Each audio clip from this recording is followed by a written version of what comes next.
నీ ప్రాణం పోయే టైంలో కూడా నా ప్రాణం పోకుండా కరెక్ట్ గా షూట్ చేశావంటే అది ఏ హాస్పిటల్ ఎవరితో చేయిస్తున్నానని తెలుసుకోవడానికే కదా. ఒక జీవిని మరో జీవి చంపడం తప్పు కాదు, అదే నేచర్. అందుకే దేవుడు ఒక జీవికి ఆహారంగా ఇంకో జీవిని సృష్టించాడు. చంపడమే తప్పైతే ఎద్దుకి కొమ్ముల్ని, పావుకి విషాన్ని, తేలుకి కొంటెని ఎందుకు సృష్టించాడు? కానీ ఆ కొమ్ముల్ని, విషాన్ని మనుషులకి ఇవ్వలేదుగా. మెదడు, మనిషికి మెదడుంది కదా. బలవంతుడే బతకగలడు. బలహీనులందరూ కలిసి వాళ్ళని వాళ్ళు కాపాడుకోవడానికి చేసుకున్నదే చట్టం.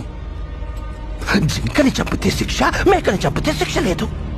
ఏ జింకలు తక్కువగా ఉన్నాయి, మేకలు ఎక్కువగా ఉన్నాయి. ఎక్కువగా ఉండడం మేకలు తప్ప? ఈ భూమి మీద మేకల కంటే ఎక్కువగా మనుషులున్నారు. వాళ్ళని చంపితే తప్పేంటి?